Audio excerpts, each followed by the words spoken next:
Samurai Jack. Samurai Jack. What's going on YouTube? 0088 here. And if you couldn't tell by my intro, I'm about to watch Samurai Jack versus Afro Samurai Death Battle. And I'm going to say something a bit blasphemous now. I actually have never really watched Afro Samurai before. But I don't know this for a fact, but I'm pretty sure, correct me if I'm wrong. Don't give me dislikes, just correct me if I'm wrong. I'm pretty sure Afro Samurai is played by Samuel Jackson, and you know, Samurai Jack I used to watch like religiously as a kid on Toonami and stuff. I haven't really watched the recent not rebooted, but the comeback season. Because I said to myself, I'm not watching that comeback season until I've watched all the episodes of Samurai Jack. I watched most of them when I was a kid, but I want to watch all of them. So, and I obviously never get around to it. When you get to my age, you just don't have time for anything. You end up doing nothing. But I will watch Samurai Jack vs Afro Samurai Death Battle. Let's watch. It's 18 minutes long. Let's get right into it. Because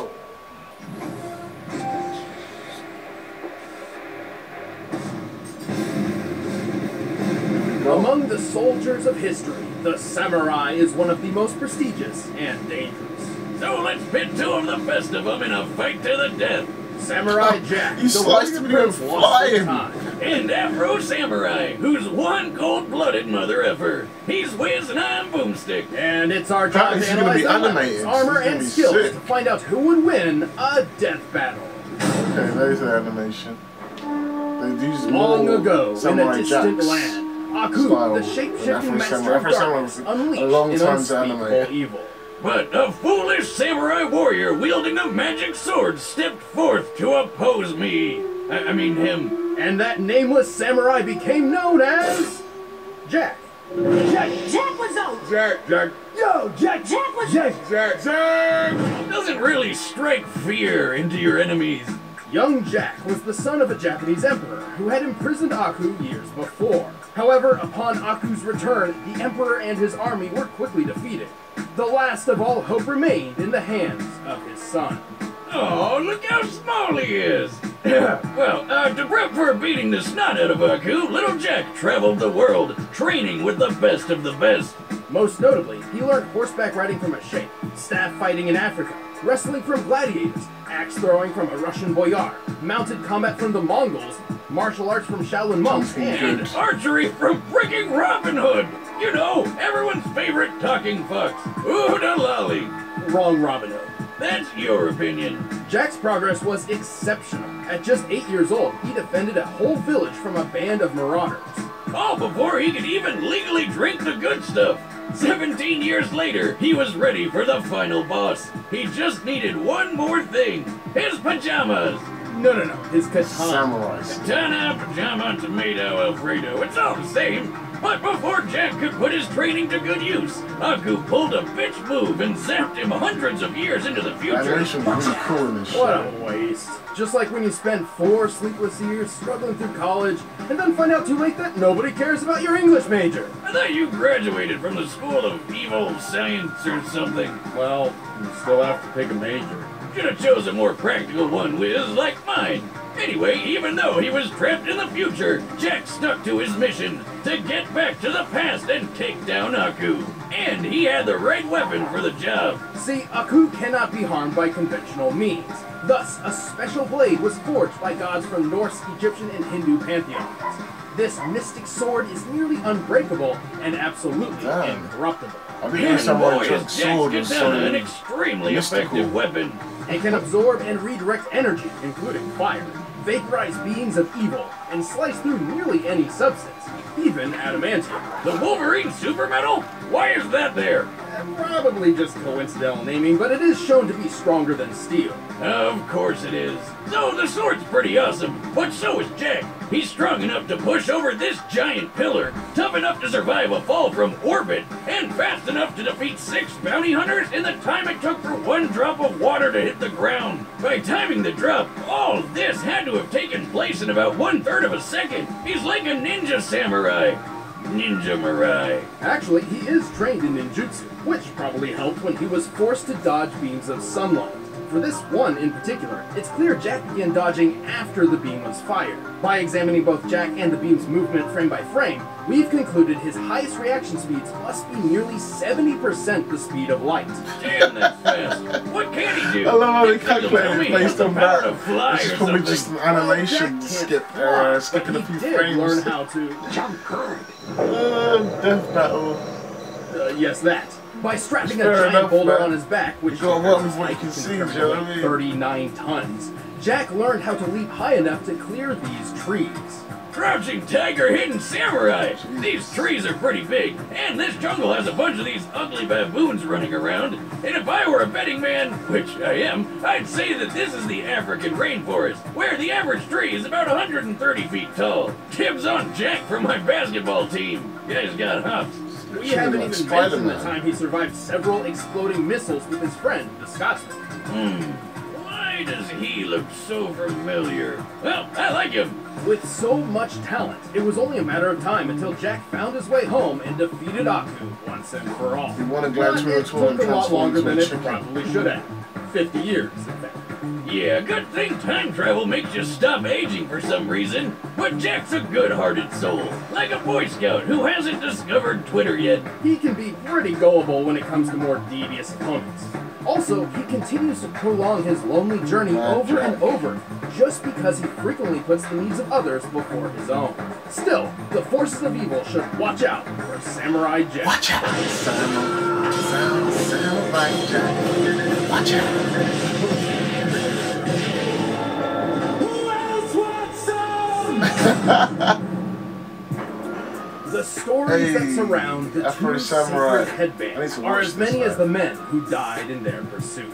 What's so special about some strips of head cloth? Legend says they were created by the gods, or they can grant the wearer supernatural powers. But in truth, the headbands only bring pain and loss. Such was the case with Afro Samurai. Wait, did his parents really call him Afro? Talk about setting big expectations. Well, no, it's a nickname, but even if they did, have you seen his dad? I think they knew what to expect. Damn, just look at it. Oh, and hey look, he's got the #1 headband. Here's how this works. The person who wears the #1 headband is said to rule his face the looks world, old for and the me, only 20s. person who can challenge the #1 is whoever possesses the #2. In contrast, anybody can challenge the owner of the #2 for the right to wear that headband, and thus gain the right to challenge the #1. So, like, you just work your way up so that only one guy in the world can challenge you? So where do I get one of these headbands? Then no one will mess with me. Actually, the opposite would probably happen, which young Afro witnessed firsthand when some freak named Justice showed up with the #2 and killed his father right in front of him. Why does this always happen?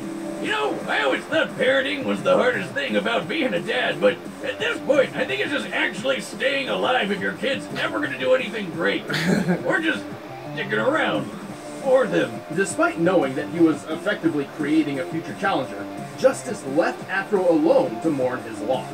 So, of course, Afro swore revenge and started learning swordsmanship under a swordmaster named Swordmaster. Who the hell is naming these people? I need to Through watch Afro Swordmaster's Samurai. training of I sword love mastery, where he killed his Afro dad. learned the traditional samurai fighting styles of Kenjutsu and Kendo.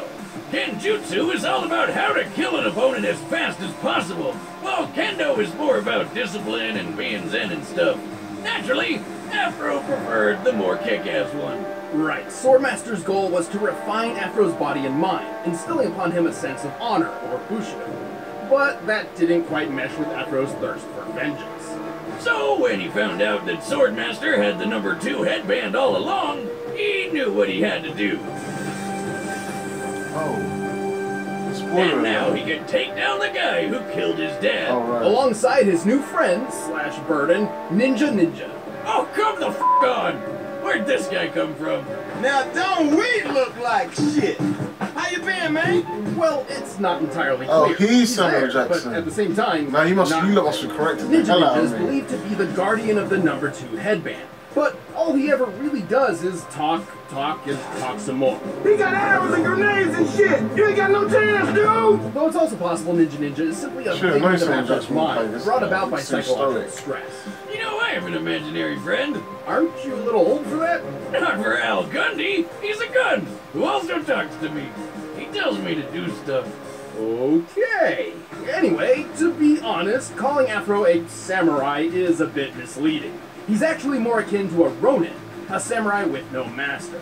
And so, with his swordsmanship perfected, Afro wandered the world searching for justice, carrying an arsenal fit for revenge. Including his father's sword. This super long blade has lasted for decades of battle without much issue. Perfect for kicking some ass. He also has a steel comb, which can be a surprisingly effective offensive and defensive tool. And since he doesn't care about that honor BS, he's not afraid to play dirty by attacking with his sandals. But while on the road to justice, Afro's #2 headband attracted all manner of dangerous enemies. Luckily, he's more than capable of dealing with each and every one of them. He's strong enough to cut other swords in half, throw his sheath through another guy's throat, and even tear off metal arms. Pretty impressive, as many modern metals have tensile strength as high as 80,000 pounds per square inch. Afro is fast enough to cut bullets out of thin air, and even a laser beam. I should note that it's not a plasma-based beam.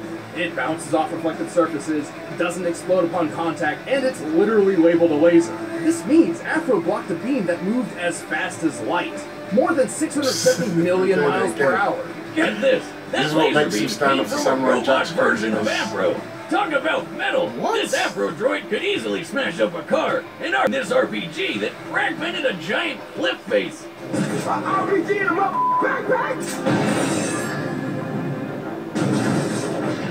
I think I smell math coming. This tree nearby is most likely a Japanese mountain ash, which can sometimes grow as high as 30 feet. With that in mind, we compared its height to the fragmentation created by the explosion, and compared the resulting surface area to the shear force for granite. With this, we deduced the RPG's highest possible explosive yield must be around 72 tons of TNT. Damn, what kind of mega rocket launcher are these guys packing? Where do I get it? Many stood in his way, and Afro didn't get through them all unscathed. But by the end, he cut down justice, took his revenge in hand, and proved to the world that Afro Samurai is #1. Why you gotta kill all my men? Why you gotta kill me? Nothing personal. It's just revenge. No, man, it sounds like Samuel Jackson to me. All Apron, the Nothing leading personal, meal kit it's delivery just service in the revenge. U.S. That sounds pretty personal to me, About all man. the different kinds of delicious food. It's time for a death battle! Here we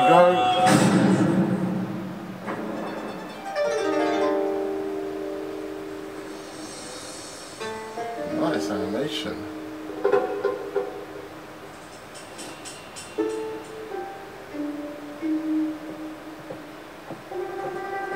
Looks like the bridge from Metal Gear Solid 3.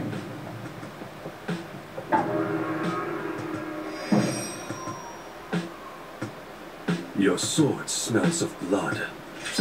So does yours.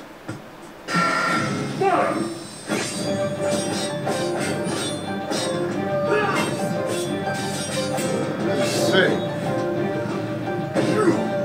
Even though I'm some of the preliminaries, I don't know who my money's on now. I got money on Samurai Jack. He seems more like he's got some crazy powers. Like he can jump across trees and shit. Man. Listen, we'll see. My money's on Samurai Jack. I want Afro Samurai to catch this.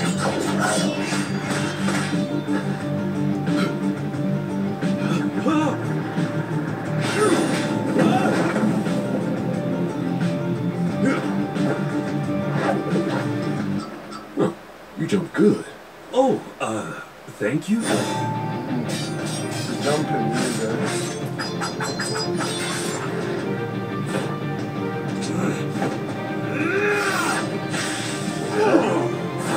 It was done, man.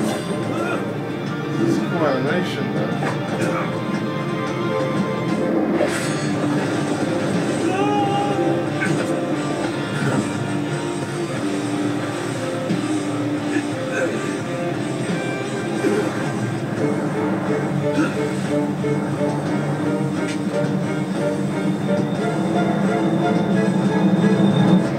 Ooh. Oh, snap.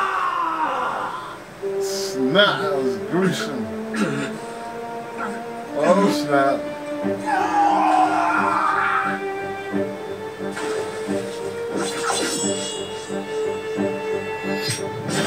I knew Samurai Jack was gonna win.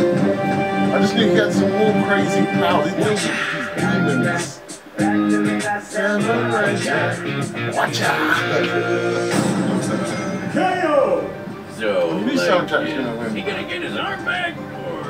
Afro was an exceptional warrior, and his skills would absolutely dominate most sword fights. However, Jack has had a lot of experience with opponents who fight dirty, and Afro could not stand up to his physical superiority. Yeah, Afro never showed strength like how Jack lifted that 39-ton boulder.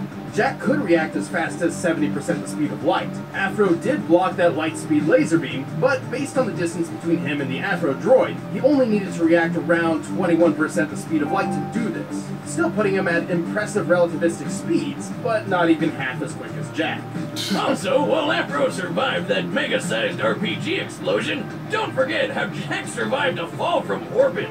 While it does seem the spacesuit was responsible for Jack's surviving re-entry, it certainly can't be held solely accountable for the final impact. Starting his descent from the Kármán line, or the boundary between Earth's atmosphere and space, Jack covered a distance of 62 miles in just under 7 seconds, moving well over terminal velocity, Thanks to being propelled by exploding space speed. which means his top velocity was approximately 37,000 miles per hour. Adding the spacesuit's weight to his own, this means his impact force must have equaled about 19 megatons of force. Way more than anything Afro survived. And then he just got up and walked away. Badass. In the end, Jack was just too fast, too strong, too tough, and too well trained for Afro to handle. The winner is Samurai Jack. Yeah, I thought so. The way they described his powers was ridiculous. Thanks for watching. If you guys want exclusive commentary on the episode, just click that little box right over there. And if you want the battle music from this episode, Cool animation though, man. They're really cool. I enjoyed it. Ooh, what's happening next time? Carnage, eh?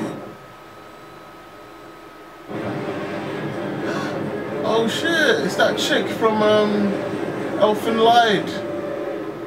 Carnage and Lucy. Lucy's deadly, bro. Lucy's messed up. I have to watch that because I know Carnage and I know Lucy. I believe it or not, I've watched Elfin Lied. It's a crazy, disgusting, weird anime. It's like this girl. It's kind of very similar to Stranger Things, believe it or not, except Lucy's a lot more gruesome and violent.